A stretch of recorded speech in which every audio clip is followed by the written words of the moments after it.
A debate. Como es habitual a esta hora en Mega Noticias, vámonos de lleno a debate con, y le doy la bienvenida a Rosario Avilés, especialista en transporte aéreo e industria aeronáutica, y también nos acompaña Fernando Gómez, analista de aeropuertos y negocios. Fernando, Rosario, gracias por estar con nosotros.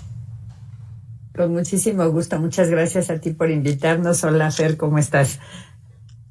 Hola Rosario, Alberto, muy buenas tardes, público auditorio, encantado de estar con ustedes. Primero que nada, felicidades por este 15 de septiembre, el Día Mexicano. Pero Rosario,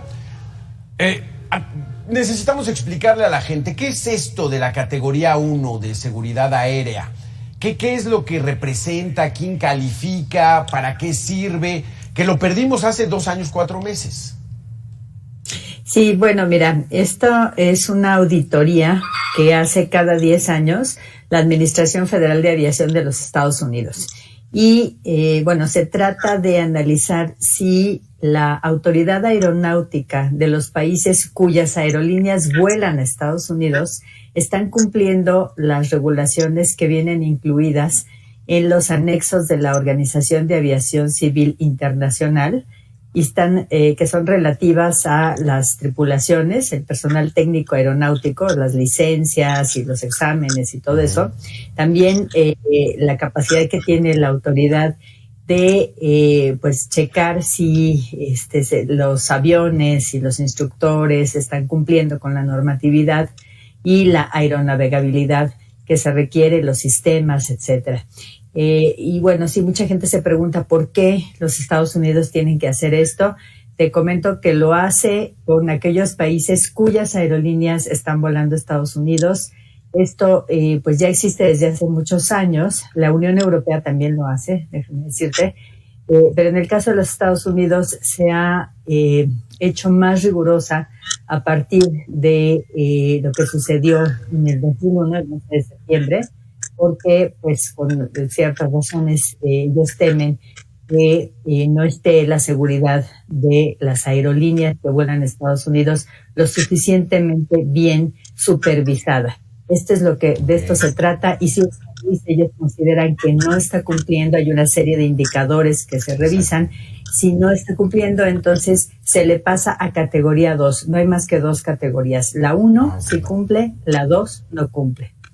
Oye, Fernando, pero ¿qué fue lo que hizo México? O sea, estábamos teniendo poca capacitación, nuestros pilotos y nuestro personal aéreo no pasaban los exámenes. ¿Qué fue lo que pasó hace 2 años, 4 meses? Yo creo que detectaron la falta de inspectores suficientes, inspectores de la Secretaría de Comunicaciones, de la Agencia Federal, ahora Agencia Federal de Aviación Civil, dado el recorte presupuestal que se dio por el plan de austeridad de este sexenio.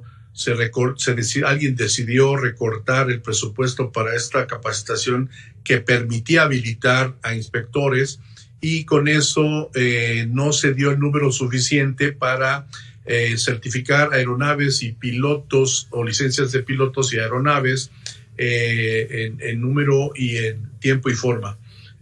Una vez que esto forma parte de una de las tantas observaciones que hizo la FAA y los inspectores de la OASI, como bien señala Rosario, Estados Unidos se sintió vulnerable en cuanto a la seguridad operativa en su país, en sus aeropuertos, para con sus aeronaves y con sus pasajeros, señalando esta deficiencia de inspectores en la aviación mexicana. La sanción o la degradación no es tanto a las aerolíneas, sino a las autoridades, a la autoridad aeronáutica, por haber incumplido con esta normatividad que deriva del Convenio de Chicago, en cierta forma también, y que hay que cumplimentar, porque son normas internacionales que observan organismos en tal actitud, y que vino a traer como consecuencia un daño directo a las aerolíneas y al turismo en México. ¿Qué tipo de daño, Rosario? Entonces los Estados Unidos dijeron, estás incumpliendo, no me siento seguro con los vuelos que estamos, te paso a categoría 2. Empezamos. ¿Qué pasa estar en la categoría 2? ¿Por qué no nos quedamos así en categoría 2? Bueno, el problema de estar en categoría 2 es que las aerolíneas mexicanas, en este caso, que vuelan a Estados Unidos, no pueden aumentar frecuencias, no pueden aumentar rutas y no pueden incluir nuevas flotas en estos vuelos. Digamos que se congela el estatus en el que estaba la aviación en ese momento, la aviación mexicana hacia Estados Unidos. ¿Cuál fue el principal problema? Bueno, estábamos saliendo de la pandemia, del COVID-19, en el momento en que viene esta degradación. Y claro, pues venía una recuperación después de haber estado tantas flotas en tierra, tantas rutas desatendidas. Pues esto hizo Estados Unidos en el mercado. Es un mercado muy importante, son 35 millones de pasajeros en este mercado bilateral. Entonces ahora las aerolíneas estadounidenses tienen el 75%. Aumentar, para darnos a entender si realmente perdió México, perdieron sus líneas aéreas. Y mira, están proyectando actualmente, con términos optimistas, generar 50 destinos adicionales o retomarlos. La verdad es que sí se descuidaron varios destinos precisamente porque no había el suficiente cupo dado la pandemia, pero tras la recuperación de la misma ha sido posible levantar, pues será posible levantar esas rutas y esas frecuencias hacia y desde Estados Unidos. Se habla de un daño, por ejemplo, a las aerolíneas tan solo en boletaje.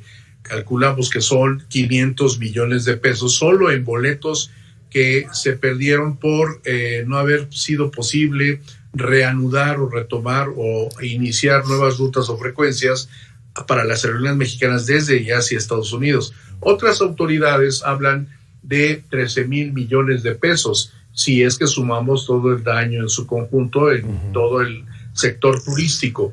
Pero yéndonos con la cifra calculada de 500 millones de pesos en estos 28 meses que hemos transcurrido en esta degradación, pues coinciden casualmente con la maneja otro organismo internacional que es la IATA, que regula también en materia de aviación comercial esta normatividad, calcula una cantidad similar. El reto será ahora precisamente generar o recuperar ese mercado perdido que fue absorbido por las aerolíneas estadounidenses, que sí podían retomar esos vuelos, esas frecuencias o esa incorporación o esa recuperación en el mercado aéreo mexicano, y que ahora tendrán como recuperar a esa clientela, si es que le sigue siendo fiel, como ha sucedido en años anteriores, ¿no? Exactamente. Entonces, bueno, ya hablamos del por qué la perdimos, qué significa, pero ¿y ahora qué representa? Un beneficio de más o menos cuánto, quién sale beneficiado con que otra vez seamos categoría 1. Vamos a tener que hacer una pequeña pausa, Fernando y Rosario, un corte de 2 minutos, pero antes hacemos enlace con Jorge Chaparro, que está allá en el Zócalo capitalino.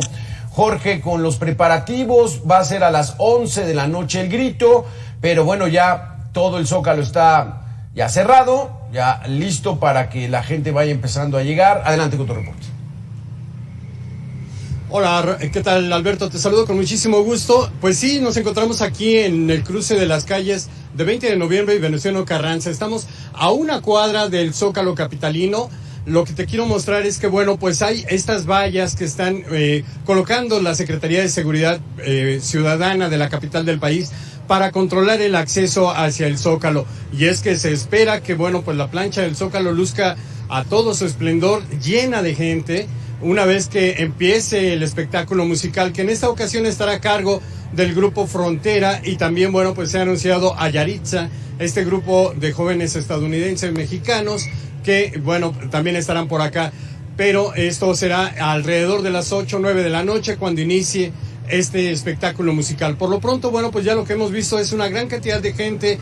Muchos de ellos están pues caracterizados, traen sus sombreros, vienen con bigotes, están con esta bandera tricolor que están luciendo por todo lo alto. Y bueno, quiero platicar con Rodrigo Domínguez, si me lo permites. Hola, buenas ¿Qué tal, tardes. Rodrigo? Un favor, si Buenas quieres. tardes. Platícame, ¿vienes al grito? Sí, vengo al grito aquí para ver junto con mis amigos y con mi familia para pasarla aquí en la plancha del Zócalo. ¿Hay fiesta esta noche? Sí, seguro. ¿Ya están listos pozole? ¿Ya están listas las carnitas? La cerveza, las carnitas, todo perfectamente hecho. Ajá. Y cuéntame, ¿vas a salir de aquí corriendo para ir a ver a tu familia? Ah, exactamente. Ahora vamos a dar un ratito aquí solos para ver la plancha del Zócalo en el día y después ver qué se puede hacer, ¿no? ¿Desde dónde vienes? Desde Santa Marta. Desde Santa Marta, en Iztapalapa. Ah, pero vengo saliendo del trabajo. Ah, bien. Bueno, pues Rodrigo, disfruta la fiesta, te agradezco muchísimo. Es una fiesta para todos los mexicanos. Pues ahí tienes, Alberto, parte del folclore, el color que se está viviendo acá en el Zócalo de la capital del país. Nosotros, por supuesto, vamos a estar pendientes, informando al auditorio con oportunidad de todo lo que vaya ocurriendo. Exactamente, Jorge Chaparro. Pues bueno, te espera una tarde larga. Esperamos que consigues un buen pozole por esa zona. Vamos a hacer una pausa. Estamos en Mega Noticias, regresamos en 2 minutos.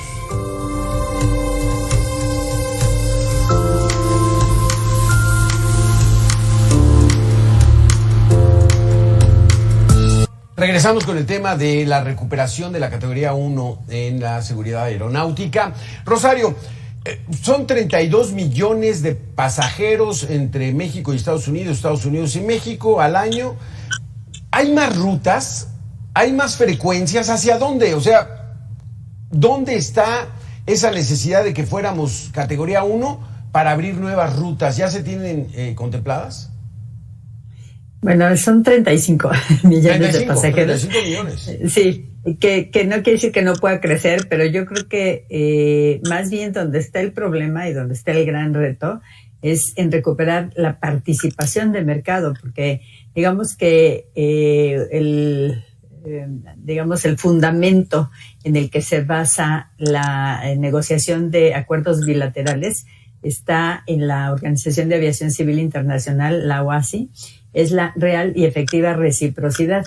Y bueno, que esto se ha perdido un poquito en los últimos años, la verdad es que pues se tiende a buscar que haya equidad en los mercados, o sea que más o menos la misma cantidad de pasajeros que van de un país a otro en las aerolíneas del país de origen venga también de regreso, ¿no? Que haya paridad.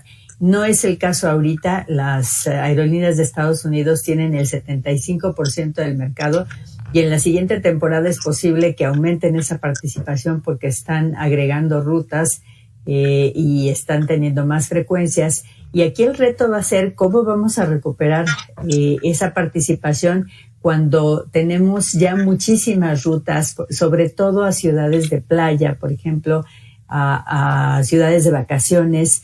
Recordemos que, bueno, para los estadounidenses, México, sobre todo en ciertas temporadas, representa pues un destino donde pueden pasar los inviernos de allá, que a veces son muy crudos, depende de dónde vivan, pero que aquí pues han proliferado las viviendas de vacaciones para norteamericanos, tanto estadounidenses como canadienses. Entonces, me parece que el reto ahorita, más que hacer crecer el mercado, que me parece que ha crecido bastante, creo que el reto va a ser pues disputarle a las aerolíneas estadounidenses parte del mercado. No quiere decir que no pueda crecer, seguramente crecerá, sí, más pero bien no al ritmo. Exactamente, más bien es lograr esa equidad, porque incluso muchos mexicanos prefieren volar en líneas de Estados Unidos en las mexicanas, ¿no? Mexicanas. ¿Verdad? Uh-huh. Entonces, Fernando... Por supuesto, sobre todo los migrantes. Sí, exacto. Perdón, así, sobre todo los migrantes. Claro. Entonces, Fernando, ¿cómo lo van a hacer? Con mejores tarifas, con mejores servicios, con mayor puntualidad, con aviones más modernos, porque... ¿Y cómo viajan los Estados Unidos a México? ¿En líneas norteamericanas o sí usan el paquete mexicano para llevarlos a Cancún, a Los Cabos? Básicamente lo que busca el pasajero es seguridad y confort. Y en ese sentido, muchas de las aerolíneas, todas las aerolíneas en el mundo tienen incumplimientos en el servicio, demoras o quejas en mayor o menor medida.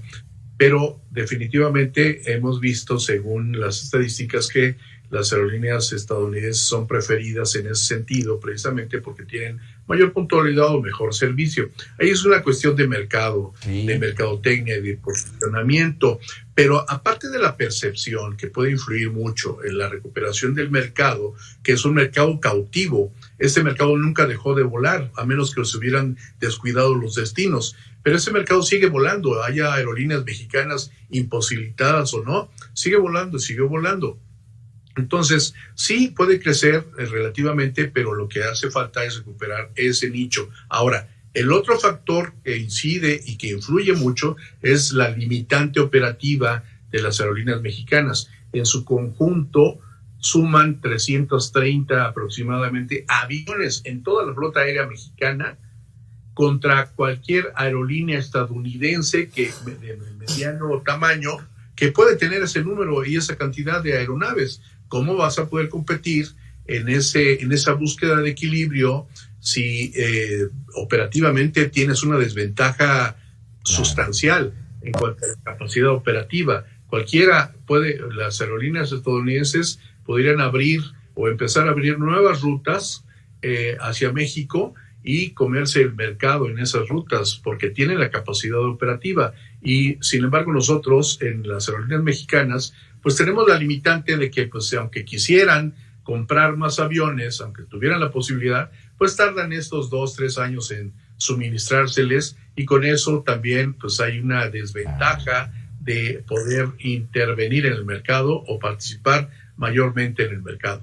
A ver, Rosario, entonces ya vamos entendiendo este asunto, pero ahora, ¿qué hizo bien el gobierno, la autoridad mexicana para recuperar la categoría 1? ¿Qué hicieron? Bueno, se hicieron varias cosas. En principio, te voy a comentar que el primer reporte de donde viene la degradación son 28 observaciones que incluyen esos 3 anexos de los que hablaban, de OASI, es el 1, el 6 y el 8. Y pues estas 28 observaciones, en principio, recordemos que el que era director de la Agencia Federal de Aviación Civil, Rodrigo Vázquez Colmenares, él empieza la auditoría y en el camino le piden la renuncia porque él era gente de Jiménez Espriu y al nuevo secretario Arganis no le gustaba ese equipo. Entonces, en ese lapso, no debió haber cambiado a Rodrigo en ese lapso porque justo es cuando viene la auditoría. Entonces, el nuevo director, que era de extracción militar, yo creo que no muy bien entendía cómo era este requerimiento de aviación civil y fue hasta que vino el siguiente, también militar, general Ballín, que más o menos empezaron a hacer las adecuaciones. ¿En qué consistieron? Bueno, por un lado, la Agencia Federal de Aviación Civil nació con un decreto que no le estaba dando todas las atribuciones y las facultades de la ley, que eran muy importantes. Entonces hubo un cambio profundo en la Ley de Aviación Civil, de donde se desprende además todo el resto del cuerpo jurídico, o sea, los reglamentos, las normas, las circulares obligatorias, y luego hubo otros cambios como que medicina de aviación, que estaba en el ámbito de medicina del transporte en general. Para la FAA era muy importante que dependiera de la Agencia Federal de Aviación por la especificidad que tiene la profesión de los tripulantes aéreos. Es distinta pues el tipo de entorno al que se ven sometidos, y se hicieron también cambios en el Centro de Adiestramiento de Aviación Civil, es el CIAC, para que pudiera tener cursos para poder adiestrar y capacitar a los inspectores, porque lo que teníamos en ese momento de que inicia la auditoría eran, pues, por ejemplo, pilotos que habían volado, por darte un ejemplo, durante muchos años el Boeing 787, pero no estaban capacitados para ser inspectores, estaban capacitados para volar esos aviones. Entonces, les hacía falta esa capacitación. En fin, durante este punto hubo muchos cambios. Por ejemplo, hubo nuevas plazas, se reconsideró el nivel de plazas porque eran muy bajitas. Entonces, se les aumentó el sueldo, obviamente. Y todos estos cambios, pues a la postre, pues más o menos fueron solventando todas las observaciones del principio y luego las no conformidades que hubo a mitad de camino, que fueron otras 39, y que aunque no tenían el nivel de observación, sí eran importantes. Por ejemplo, este caso de las circulares obligatorias que no tenían pues este soporte jurídico que le da hoy la Ley de Aviación Civil a la Autoridad Aeronáutica. O sea que tuvieron que recomponer el camino, Fernando, ya México, hacer lo que se hacía antes, porque con sus cambios pues no convencían a las autoridades de Estados Unidos. Sí, con una serie de modificaciones e iniciativas de ley que fueron propuestas recientemente en el Congreso y que ya fueron aprobadas, se tuvieron que modificar la Ley de Aeropuertos y la Ley de Aviación. Y falta modificar los reglamentos, que son las bases o las reglas del juego, en realidad a detalle.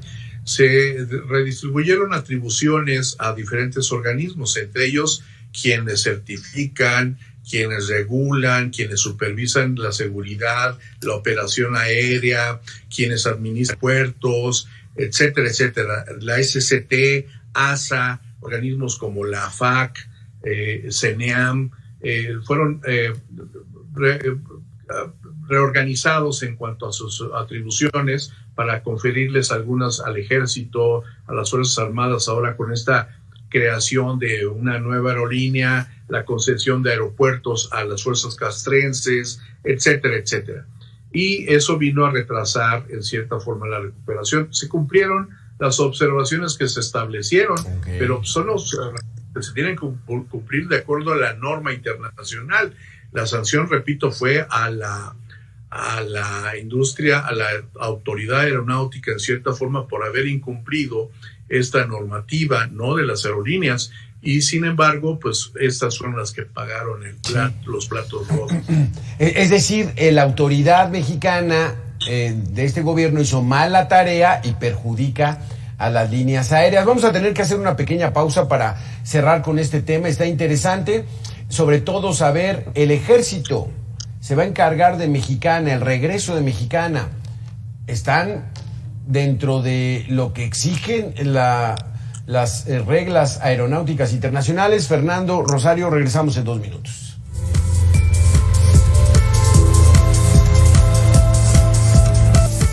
Gracias, Fernando Gómez, gracias, Rosario Avilés, por continuar con nosotros. Entonces, ya vámonos ahora a cuestiones más técnicas. Ya tenemos la categoría 1 de seguridad aérea.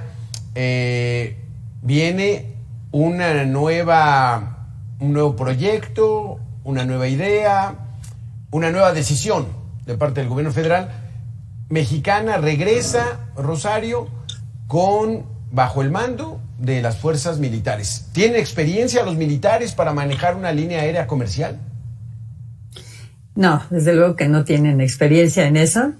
Y bueno, independientemente de si tuvieran o no experiencia, porque bueno, podrían contratar la empresa esta que es la Olmeca Maya Mexica, que será la encargada del tema, pues podría contratar a gente que supiera. El problema que yo veo en este momento es que están haciendo un contrato que incluso no es solo renta húmeda, que es rentar el avión con tripulantes, sino va un poco más allá. Es casi un llave en mano a una empresa establecida en Texas que se llama Petrus y que además da la casualidad que los accionistas y directivos de esta empresa, que es la que va a manejar todo, uno de ellos pues fue uno de los artífices de la quiebra de Mexicana de Aviación, que es el capitán Félix Sánchez. Entonces a mí me parece paradójico que haya pasado todo esto para que al final quede en manos pues de estas personas. Otro de ellos fue uno de los que estuvo en la quiebra de Interjet, que es William Shaw. Entonces, pues ellos van a manejar básicamente a la empresa. Están hablando, la Sedena pidió en el presupuesto de egresos de la Federación que se está discutiendo hoy en el Congreso, pidió 8,000 millones de pesos. Estamos hablando pues de una muy importante cantidad de dinero que no se sabe pues el destino que va a tener, porque ya de entrada estamos hablando de descuentos en las tarifas de entre 18 y 20%, según dijo el general secretario cuando anunció esto en una mañanera. Y esto, la verdad es que sí va a provocar algunos problemas, digo yo, en el mercado, problemas de competitividad, porque pues estamos hablando que nuestras aerolíneas, las aerolíneas mexicanas, y digo nuestras no porque sean mías, no tengo dinero en sus acciones, pero yo soy mexicana igual que los que estamos aquí. Entonces, estas aerolíneas han tenido problemas, han perdido dinero en los últimos trimestres, es un mercado complicado. Y si le metemos una competencia desleal que va a bajar de entrada con dinero público, subsidio, para decirlo rápido, claro, tarifas más bajas, yo creo que vamos a tener problemas. ¿Cómo lo ves tú, Fernando Gómez? Esta línea aérea donde dice el presidente, no, van a ser boletos bien baratos, que el pueblo utilice los aviones.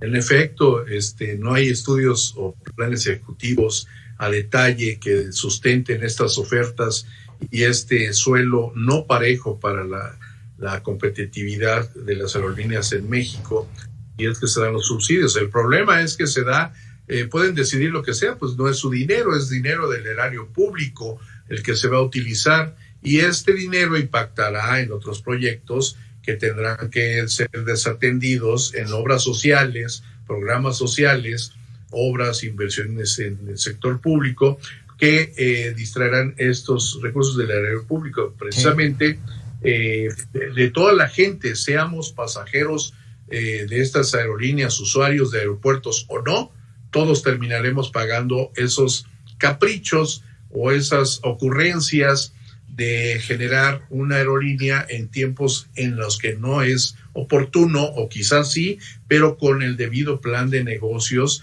que le diera sustentabilidad o que le diera la capacidad suficiente de ser autofinanciablemente viable, o sea, que operara con recursos propios en el menor tiempo posible. Están proyectando que por allá del 25 empiece a llegar a un punto de equilibrio. No lo creo, pero sin embargo pudiera ser que se logre, pero no con este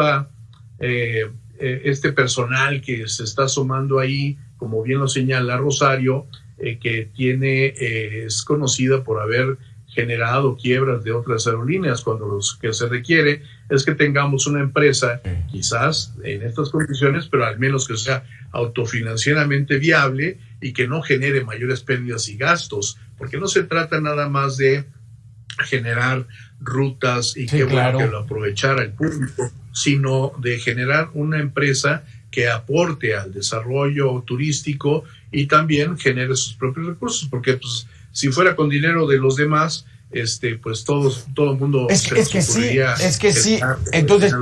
Entonces dice Rosario, están pidiendo 8,000 millones de pesos, 400 millones de dólares. O sea, el ejército dice, dame 400 millones de dólares porque voy a tener una nueva línea aérea. Pero pues ya vimos que esas empresas en manos del Estado, como no es su dinero, no lo cuidan. Y entonces pues viene, ¿por qué quebró Mexicana? ¿Por qué la quebraron estos personajes de Petrus que ahora se van a encargar de Mexicana? Pues mira, hablo del capitán Sánchez porque fue uno de los artífices en el sentido de que él estuvo involucrado en una un plan que hizo un abogado de Guadalajara, Rocha Díaz, y que venía, todo lo que hizo Grupo Posadas con Mexicana fue resultado de este guión que hizo este abogado, y fue primero crear otra empresa que fue el nuevo Grupo Aeronáutico, donde pasaron todos los activos de Compañía Mexicana de Aviación, y en Compañía Mexicana de Aviación le dejaron todos los pasivos, incluido lo que ellos llaman pasivo laboral, o sea, las pensiones y todo de los empleados.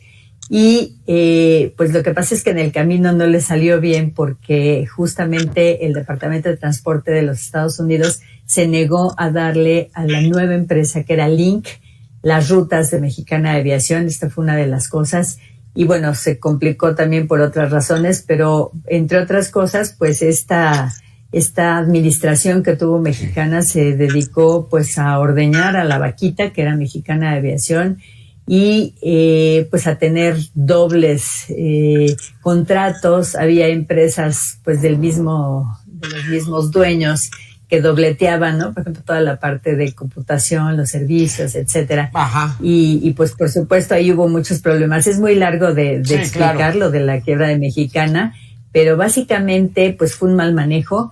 Y efectivamente esta nueva Mexicana pues tendría que nacer con otro ADN. Yo agregaría lo que ya dije antes, que las rutas que están planteando son rutas donde justamente pues ya está sobreconectado el mercado, porque ahí están las 3 aerolíneas troncales en este momento, que son Viva, Aerobús, Volaris Claro. y Aeroméxico, y deberían más bien, si quieren un servicio social, atender aquellos lugares que, por ejemplo, Aeromar dejó desatendidos. Hay plazas como Piedras Negras, como Lázaro Cárdenas, como Salina Cruz, Ixtepec, que se quedaron desatendidos. No hay quien vuele ahorita para allá. Y esto sí le haría un servicio al país. Pues claro, y entonces van a competir con las que hay, subsidiados. No. Bueno, lo que mal empieza, mal terminan, dicen Fernando Gómez. Gracias, Rosario Avilés, gracias por haber estado con nosotros. Ya tenemos mucha más idea de cómo se encuentra la situación aeronáutica en nuestro país. Y pues esperemos que mejore. Gracias, Fernando. Gracias, Rosario, por haber estado en Mega Noticias. Nosotros regresamos en 2 minutos. Gracias.